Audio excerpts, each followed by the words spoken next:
On this episode of Hot Rod Garage, we hit the Autocross. We're like Autocross! Put that back in. Sorry.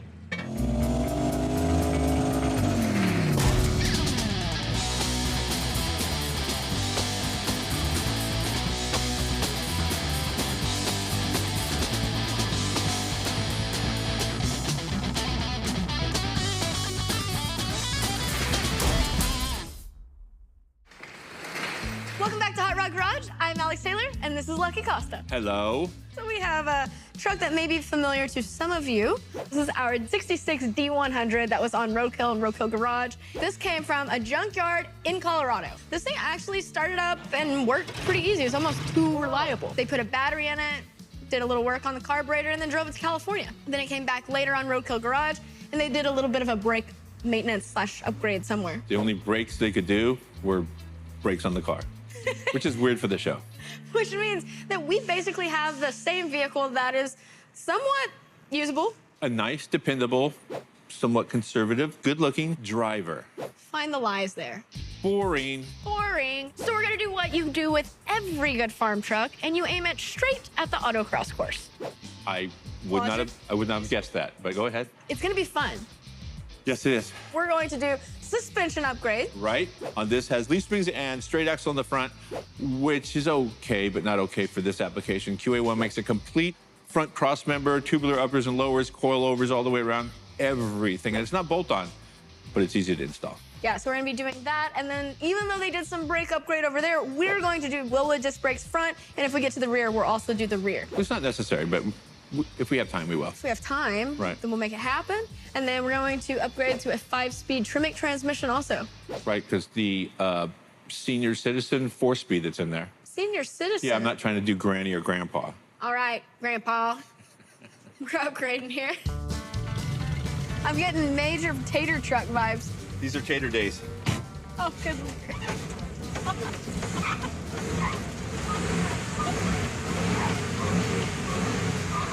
Too much? It's so bad. I think maybe the first thing we should do is maybe suspension. Maybe. I feel like that's a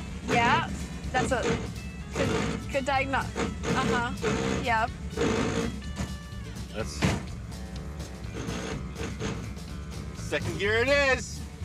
I wonder. The clutch still hasn't come up. Not. There it is. We are finding the weak links. A slalom run? Practice. So we tested some turns, we tested some acceleration. Some jumps. And the thing that we unexpectedly found was that while everything else sustained the wear and tear, the hood did not want to stay closed. It got orange fast. And we realized that it was just wanting to show us what it had under the hood. It has a 318 poly in it. So there's the L and the LA. A is the earlier model, And LA is the late A. They have the same bottom end, but the top end on the earlier ones, heads and everything, are totally different. They only make factory manifolds, which is 4-barrel, 2-barrel, 4-barrel, 2 4-barrels, and a 6-pack. Or you can buy one from YN that was like a used one that they did like Vintage 20, from back in the day, 20 yeah. years ago or so. So what But we're finding. I'm not disappointed in the power. This No. thing did just fine. It's everything else that needs a little work. Right, from the bell housing back.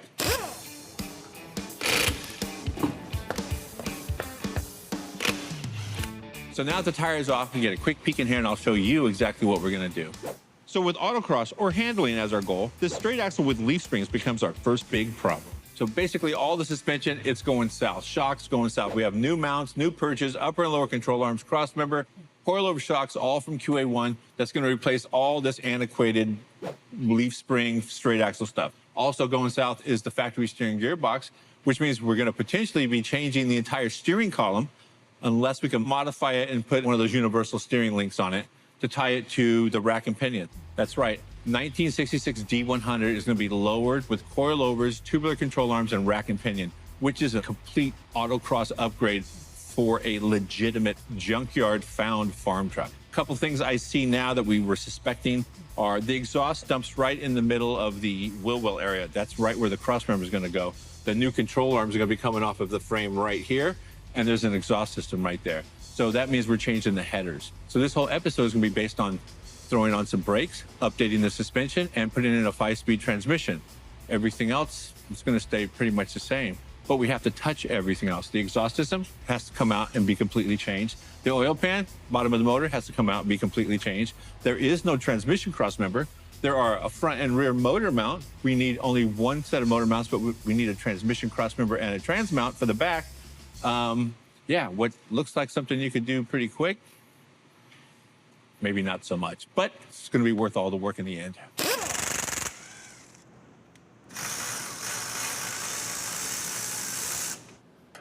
All right, so what I was gonna do was snatch out the shackle in the front and the leaf spring bracket in the back and lower this whole thing down one shot, just cut the brake lines. We're not reusing any of this stuff. I clamped off the brake lines to prevent me from making a giant mess today. We're burning this candle from both sides, so I can't lower the vehicle right now. So I think what I'm gonna do is go ahead and zip off the little U-bolt. I'll drop the axle, put it on the bench, and then take the springs out one at a time. As strange as it sounds, that seems like a safer way to do it right now. Trying something new today. That should do it.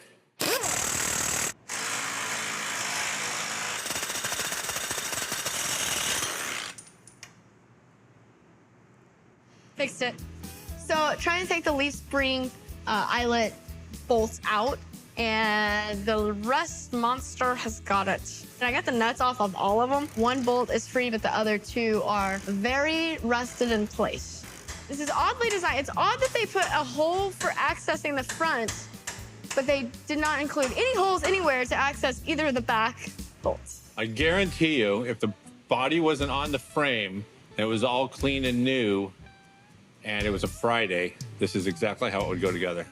Because they're getting ready to leave. It's Friday night. Just stick it on there, make it a roller. Uh-huh. Okay, so I think that's maybe far enough. Straight out to scrap. So for our D100, we're looking to lower the back by right around 6 inches. So once we had the leaf springs out, all I had to do was trim a little bit of material off of this flip kit bracket, because this is actually designed for a Chevy OBS, but now it should be ready to install. All right, what is a flip kit? It's right here. So the cool part is QA1 already did all this R&D for us. By R&D, I just mean they figured out that this needs to be shorter to fit up here. So this is basically the same thing as this up here. So the spring was once on this side, and then we flipped it all to where the spring is below. So basically that's going to allow the back to drop about 6 inches, and then we're gonna probably put another block in it to drop it another inch, potentially. Gotta see that part. Basically it goes up here and slides in this little pocket up here just like that. And this bolt that's sticking out on the top of the spring will slide up in and locate the spring and locate everything. And then I'm gonna sit this back down. Just a second, hold. Then this plate right here will go under here like that. See how it's got 2 holes? So this is gonna locate under here. And then we'll put the U-bolts in from the top. So basically it's very simple. The hardest part about this is just getting the old rusty bolts out. That's honestly been the most time-consuming part because everything is stuck. But once we got all that figured out, got a little lucky strength assistance, not too bad. So get this stuck up there, and then it'll be time to put our new QA1 shocks on. These are a shorter shock than the stock shock, because since we're lowering it so much, if not, it would bottom out. So this is a shorter shock designed for specifically what we're doing. The kit does allow you to use stock shocks if you wanted to for some reason, and it would have a way to move the mount, so that way it would still work. But it's just about time to get this all squared back way, because this is sketchy, and I'm actually standing way too close to it, I just realized.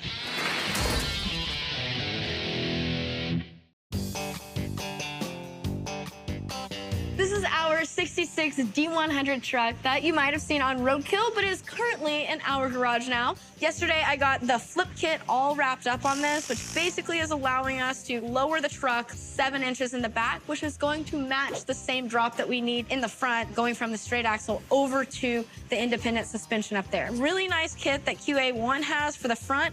Lucky currently has that in motion, but we're waiting on a new oil pan to come so he can wrap that part up. Then we also have a Willwood disc brake conversion for the front. So we have some other fun stuff coming up. Let's get started.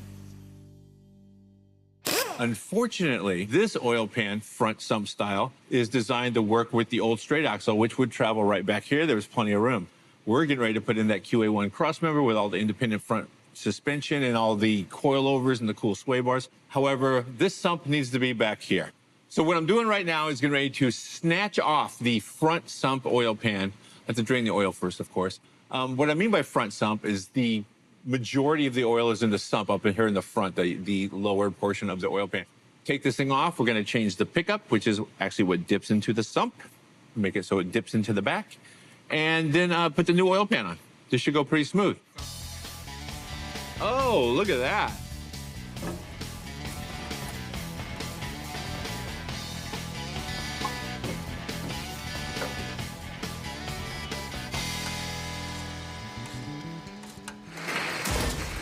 As you can see, we've constructed a fixture, an apparatus, a sketchy pile of jack stands and workbench. And we're gonna try to push the whole cross member with the control arms hanging from it under the truck, lower the truck down. We moved everything up to eye height so that you can enjoy the sketchism that is Hot Rod Garage. Right there, I am clear. Mark this day on your calendar. I read in the instructions, they suggest putting it in a little bit further forward and sliding it back because the frame actually gets a little bit wider when we go back, which is exactly what we're doing. Perfect. Okay. Okay, bring her down. You just want to say you read the instructions. Yeah. Proud of you. And Stop. stops. And I can hold this in place. So this whole system is designed to use one of the holes in the frame that is already there. It used to have the old brake line going through, and they provide you with these oversized bolts that go right through that hole, so that instantly becomes a mounting point that is measured off to be exactly in the middle.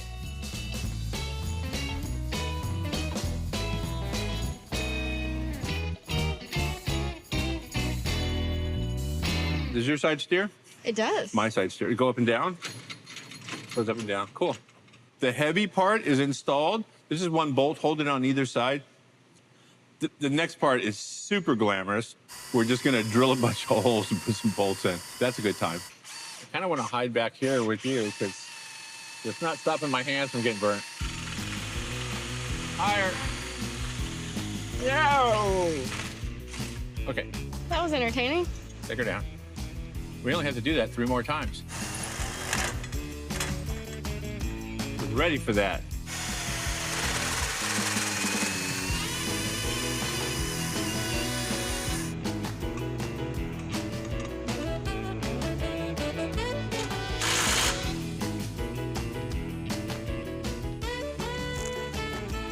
Mine is in the hole.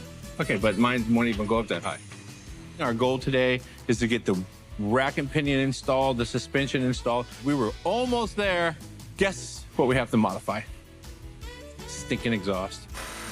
But by modify, just gonna cut it out of the way. We'll worry about that later. We got this time.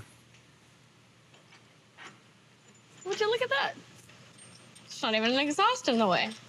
So after we installed the power steering rack, me and Alex noticed that the tie rods did not quite line up with the spindles. That means that this front suspension is designed to have a wider wheelbase. Obviously, it's a big truck, so it has a wider wheelbase. These guys thought about that. Speedway Motors has a 4-inch rack and pinion extension kit. You take the boot off of your rack and pinion and unscrew this, and then you screw this on, screw this back on, and then they also provide roll pins here. So that way you can see these little holes on the sides of this. And basically, the roll pin goes into it, locks it all in place. So it's just an extra safety measure. So this is a nice kit. It also comes with extended boots and all the stuff that you need for it. And I'm just drilling in, hammering the roll pin in, and that project will be done. Okay, so that just about knocks out all the suspension work.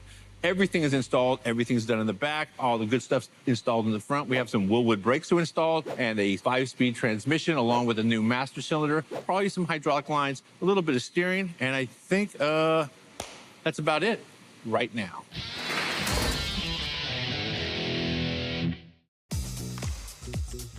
All right, so we currently have a 66 D100 in the shop, which we want to take this truck autocrossing. The one thing that we definitely for sure knew that we wanted to change it was a good upgrade, was swapping out transmissions. Currently, this truck has a granny low gear, so it wasn't exactly a quick shifter or geared for autocross. We have our American Powertrain 5-speed Trimic transmission here. This is for a Ford application. It's all gonna bolt directly to our 318 poly without issue. So in order to do that and make that change, we have to hang our motor up in the back with some kind of apparatus, which we're gonna design, and then we have to drop everything else out the bottom. I do know, though, that our transmission crossmember that's in there currently is not a removable crossmember, so to say. So by not removable, what I actually mean is that the trans mount is integrated into the bell housing, and it also kind of sort of acts like an engine mount as well. But since the transmission is coming out, we'll have to come up with a new support.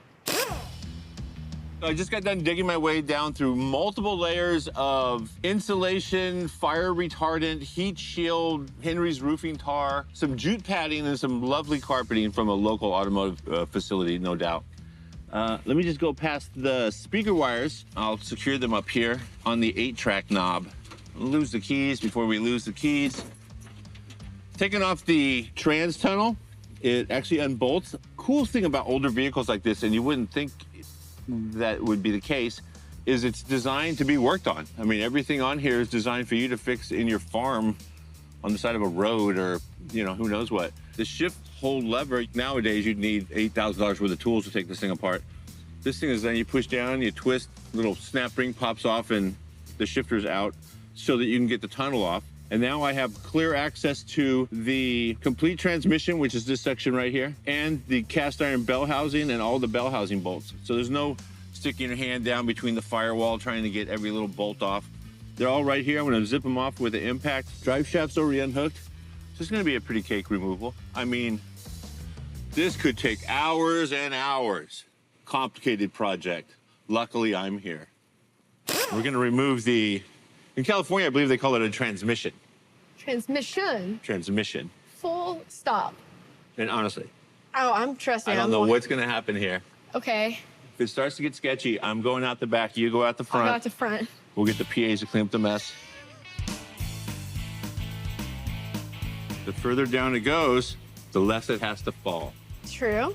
I'm sure there's a bunch of people out there that know the exact part number. Honestly, it's just an old compound low 4-speed transmission. And I'm gonna tell you, during the test drive, we tested it because we were bouncing it in first gear, bouncing it in second gear, burning it in third gear.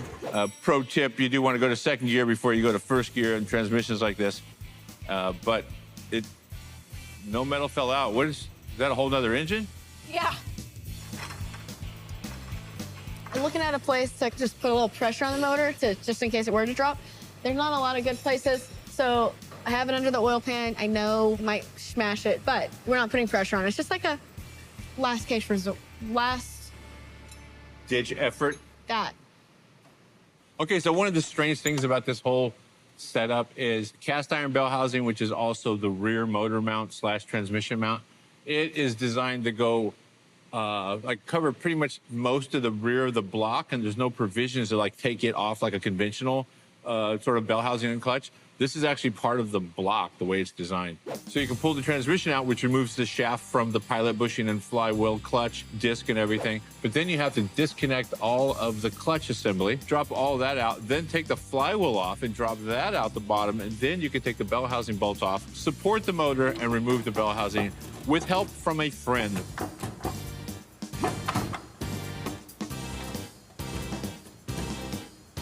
No. Yeah, basically, if you can't see, we have what technically I think is called a conundrum. Good one. Yeah. Nice. And it's the fact that the bell housing is like this big, and the hole is like this big. Right. And then there's the mounts have studs about this long. I'm still tripping on conundrum. That's like HRG first, I believe. Yeah. Vocabulary is increasing. Yeah. We were able to get the rear motor mounts off of the cast iron bell housing. However, geometry prevents us from rotating it to get it out. We're gonna have to remove this rear cross member anyway. So to save a little bit of time, and honestly, I really love a good Sawzall story. We're just gonna do our little incisions right now. This thing will fall out, and then we'll move on. Gross. Yeah. That weighs a lot.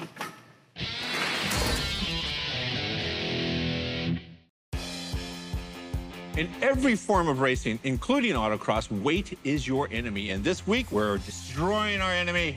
This is a special segment. It is very special. It is entitled Skip a Meal, Yeah. which is what we're hoping we're going to teach this truck how to do, because it has not missed a pound since it was born. No, I mean, derived from very, very logical terminology here. Right. When we took this down, it was rather heavy. I'm going to guess that this weighs as much as the entire new transmission. Let's set this up there. All right. That is 58 pounds. That is not light. Oh, that's so heavy.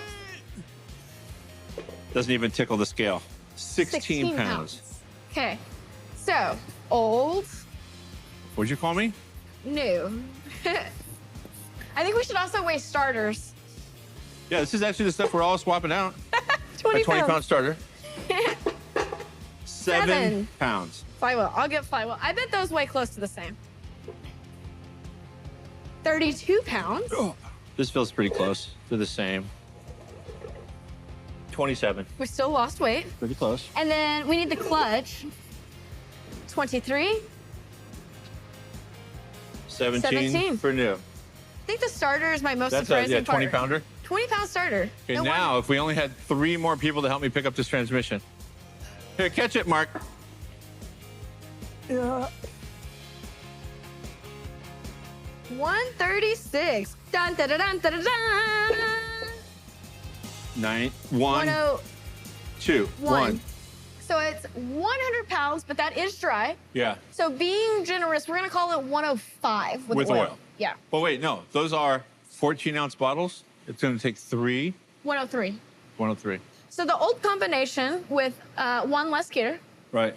was 269. The new one is 170. We are looking at a 99-pound weight savings. Right. I wonder if it's going to be faster now.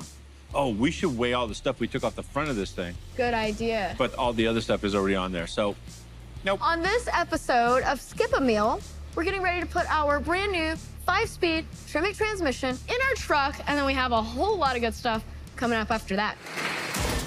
So we've gone ahead and installed the pilot bushing. It's actually a bearing, which is a little It bit better is, than a bushing. yeah. So flywheel's installed, all torque to spec. Gonna put the clutch in right now. Would you like the bolts? I have a bolt, couple over here. but this one's the right bolt. I'm gonna use the rusty ones. Trying to keep clutch patina correct. Well, it's not even patina. You just don't have the simply lube here. Oh, you're Yeah. up with you in the lube. It's on everything. You gotta get it correct, you know? So this new combination is a lot. It's a lot nicer than the other one. It is. These torque to 45 foot-pounds. Really? Yeah. Tell you what, because you've gotten stuff all over my hands, go ahead and put in that last one. And I left it at the very top. Nice guy. All right, so he's gonna cut a hole in the floor, and then we're gonna bolt this up. This 5-speed here has 3 different positions you can put. That's correct. That's good. Yep. Okay. 3 different positions you can put the shifter. The shifter in the truck originally was all the way up here with a little bitty short transmission. So no matter what you do, it's still at the back, a lot further back. So he's making a surgical incision with a hole saw currently, and then we get to put this real nice piece in. So American Powertrain, rock. So we measured the distance between the back of the block and the fingers on the clutch when they're not compressed but installed. So they're not unloaded, they're not depressed, they're just where they're supposed to be during operating the vehicle. So what we want is to have this throwout bearing right here to float just above those, just the smallest amount of air gap to prevent this from spinning nonstop because it will burn up eventually. So we did that measurement and we came over here, and FYI, that's the face of the block. I'll turn it around this way.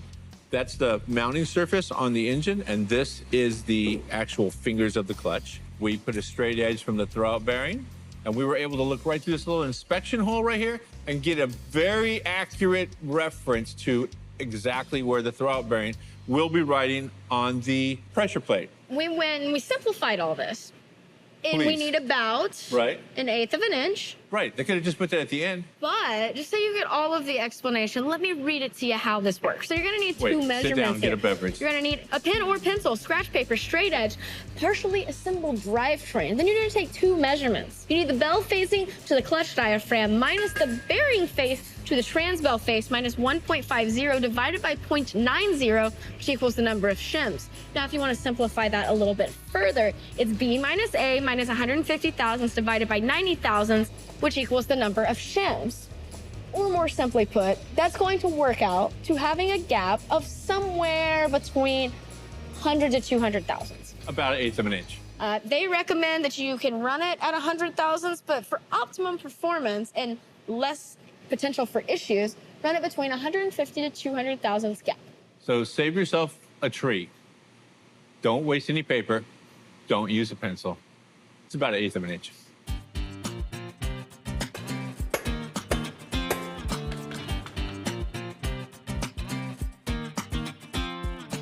The thing with this is there's a lot of stuff to align. And while we wrestled with it for just a minute and it cleared literally by a smidge of the floor, that's a very technical term, then all of a sudden it's like the clouds went away, the sun started shining, and the transmission just slid right into place. And it went,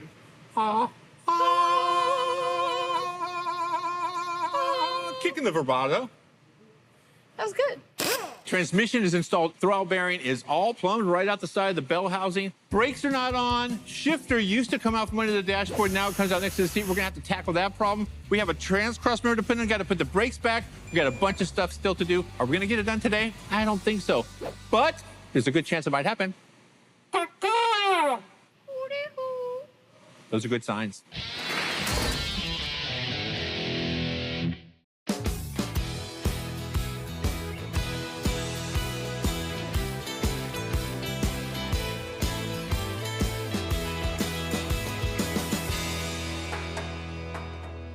What are you working on? I am negotiating with the steering gearbox, of course. How's that going? I'm gonna win. Since we're going to power steering, now that we have a new rack from QA1 to go with our new suspension up front, we're having to take the old gearbox off. And it's a two-man job. Lucky's out there doing the grunt work, and I'm holding the steering wheel. Once the steering is kind of handled, you can see that we have a brand new transmission sticking through the hole in the floor, so the cover that was there should go back on. We'll have to check that. If not, we may have to modify. And then we got to put our new shift handle on for the relocation. He's mocking me. I'm gonna wipe you like a bug with the windshield wipers. Almost there. It's about to go. Looks like a 8-pounder. So we had to unbolt the steering column to get the old steering gearbox out. They make an adapter that bolts to the front of the steering column. It eliminates the rag joint, allows us to put the steering universal right on the steering shaft, which is good. They also leave you provisions. They give you a longer lock stud. So I drilled it all the way through. So I feel better than it just sort of pressing against the shaft, potentially coming loose. Yep. I drilled it all the way through. So that's cool. With the jam nuts, a little bit of Loctite, the steering couplers, the rack, it's all hooked up. Let's just see. Is anything moving over there? It is moving. Is it moving? It is moving. Farm out. Right arm. Farm truck, get it? Farm out. Farm out. Right arm. Farm out, right arm. Right arm. Kitchen. Answer? None. Question. Question. Everyone is a question. Confused? Help. Perfect. Noted. So I think only thing left to do before we can actually sit down and do hydraulics and brakes is finish up the floor. So this is the removable transmission tunnel from the truck. Lucky took it out. He has a plan as far as what he wants to do to patch this hole and then do a little more massaging with the hole that was put in the floor yesterday, just because it's offset just a little. I'm just gonna make sure that it fits. It has plenty of height to clear. The only thing that I see with where the shifter is now sticking through, gonna have to cut a little bit more out of this tunnel so that way it has room to move forward. We'll bolt right back in, just patch the hole up, cut a little more of an opening. Pretty simple fix.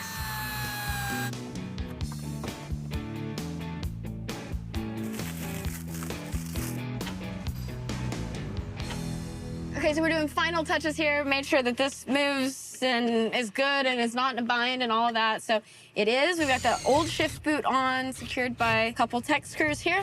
We are now going to do the final touch of putting the ball on the shifter. This is from American Powertrain. Their thing that they say is hashtag save the stick. So that's what we're doing here. So I'm gonna put this on, I'll have to tighten it up, put the carpet back down, and then this part inside is done. So with that said, the 5-speed is now officially installed, and we are ready to move on to the next thing, which is brakes.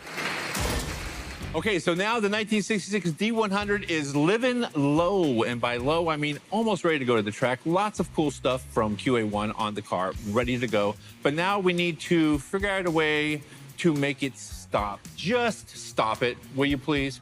It's pretty simple with Willwood. We reached out to them. They hooked us up with a complete front disc conversion kit. For the front, we definitely have 6-piston calipers, billet hubs, giant vented rotors, and a vehicle-specific 66 D100 master cylinder. Who does that? I don't know. Oh, wait, I do know. It's Willwood. That's who does it.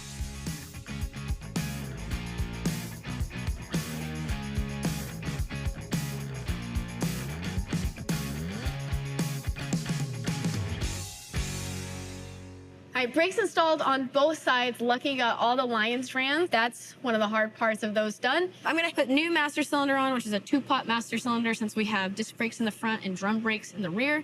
Get the lines on that, and then we're in a pretty good spot. We need to put these on, get the hood on, and then this will be ready to go autocross. No, it's cool. Very cool. Look at that. That looks good. All right, if this thing catches on fire, I'm saving the front suspension. All of that. I'm on. I'm on. These are pretty nice wheels. They Holly are sent them to very us. attractive. What are these, 18s? 18s. That's going to fill the wheel well up nicely. Should be good for autocross How do we know that? because it's low, but we should probably We should set it down. check All right, that out. check it Yeah. out. Did we get everything done? I'll look at it from, yeah, I mean, I think it's ready to go. Oh, wait, Well, the other hold on. side. We're halfway done. The other side. We're about halfway done. Yeah, okay.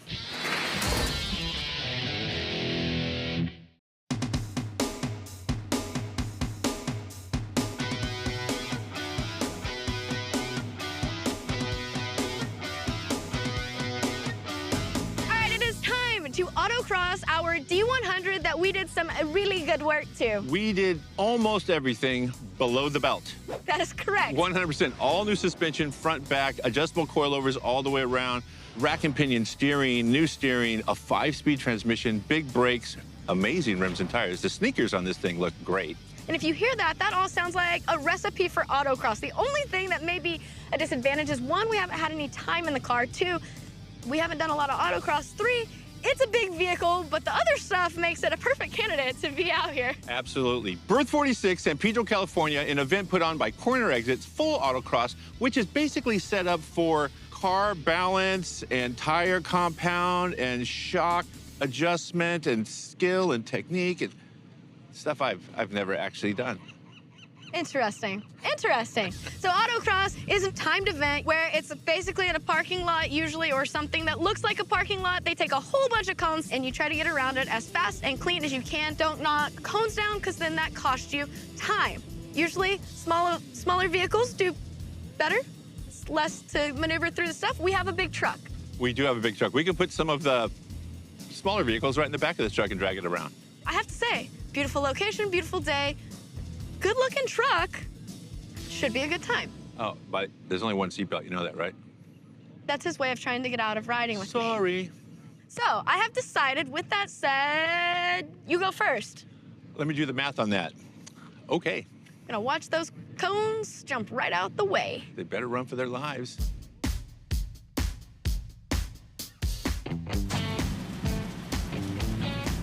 How's the handling feel? So I do notice that we have quite a vibration in second gear at a higher mile per hour. Very sensitive clutch, it seems like. It's weird. Plus, it's a new vehicle to me. Yeah, you too. Yeah. New clutch, new 5-speed transmission. We got to get accustomed to where everything works and Right. engages and disengages. We did not have a lot of time to test drive this, so we brought it out as we're coming to the event. Oh no, there's the great Yogi. The great Yogi. Yeah, you're on a yoga mat. Oh, yeah, that's right. That's the most exercise I've seen you do all week, bud. I'm exhausted. I was just under the car doing brain surgery. Was that upward-facing Dodge? It was the inverted, I was, I got nothing that was good. Upward-facing Dodge. Anyways, he was in this... The inverted Dodge grind position. He was in this position because we got to take the truck out for a little test drive. We found everything that we could find wrong with it. So it has the original hydraulic clutch master cylinder that used to go to a slave cylinder on the right side of the car. Correct. Now it's on the left side going to hydraulic throttle bearing, which has been replaced a few times. Yes. So the size of the master cylinder is a little aggressive, shall we say, for the throttle bearing, which are great. We just installed another one the other day. It's great. It's supposed to be a 3/4 inch bore. This is a 1-inch bore. There was a little bit of confusion on what could go with what. Oh, there's some confusion. So anyways, we heard a throwout bearing, and then now there's a new one in it, and we're still having a little bit of issue. However, there's still a spring on the clutch under the dashboard to make it super comfortable to drive if it had a compound low and we were climbing up a hill on a farm. I cannot wait for you to make a pass. It's gonna be good.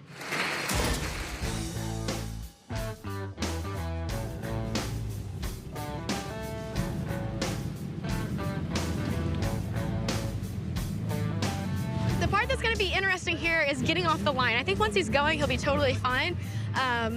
But getting off the line, that clutch is very touchy and it's very jerky. You probably saw that in the test drive.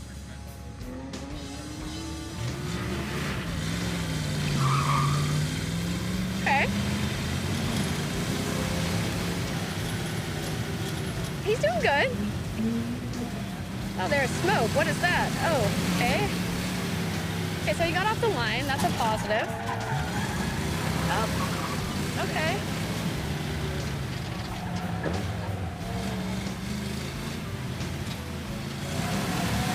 Okay, he's doing good.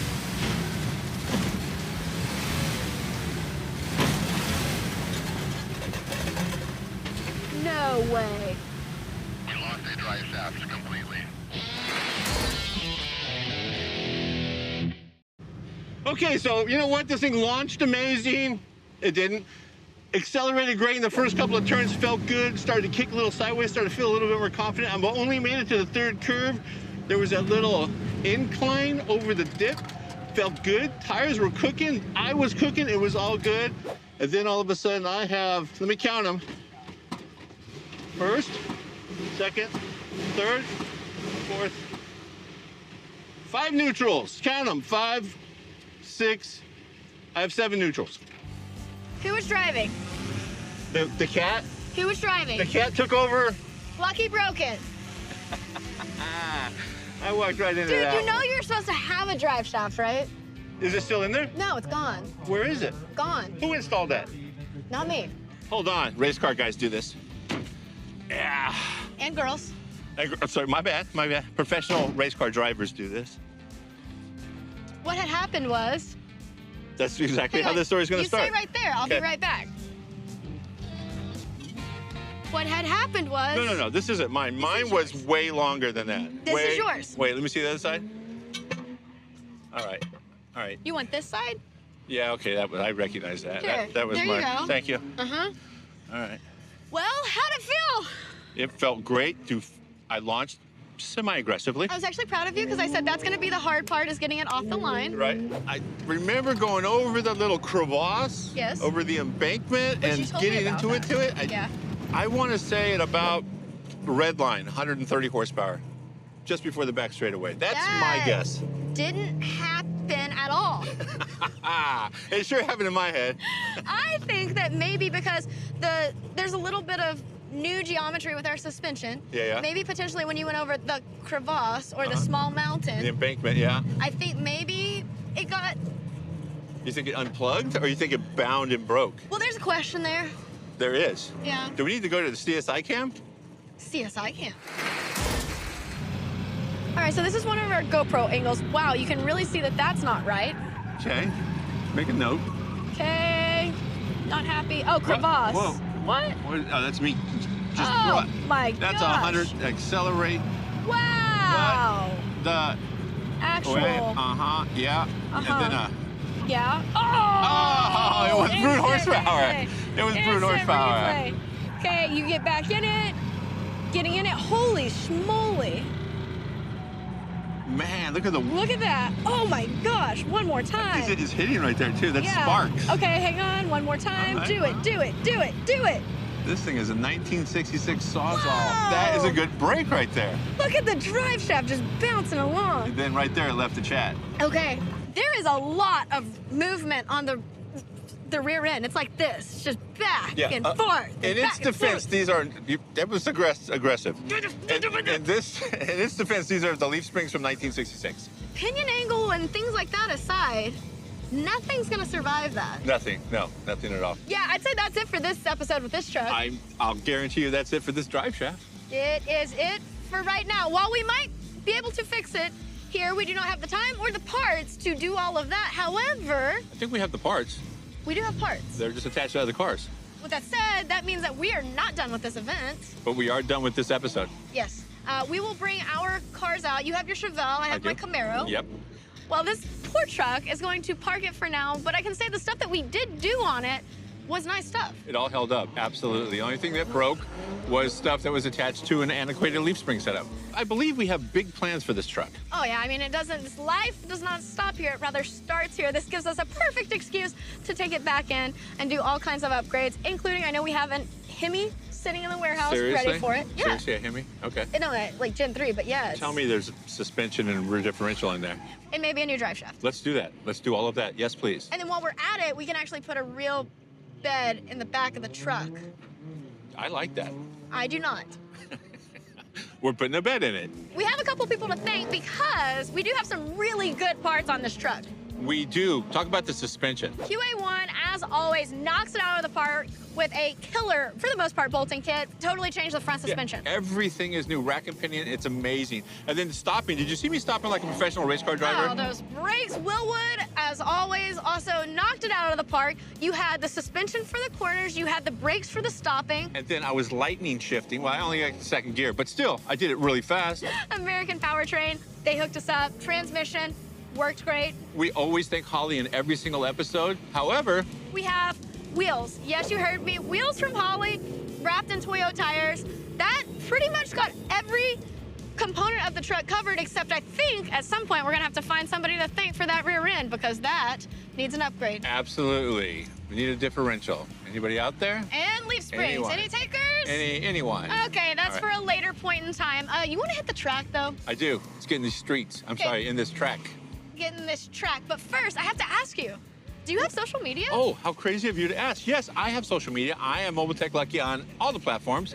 Do you have social media? Why, I do. I am Alex Taylor Racing, and we are Hot Rod Garage Show. Yes, we are. Let's go hit the track. All right. I'm not You carrying don't this. need that. I'm Just not drop carrying this that. thing No, all we don't day. need that. Put it in the truck bed.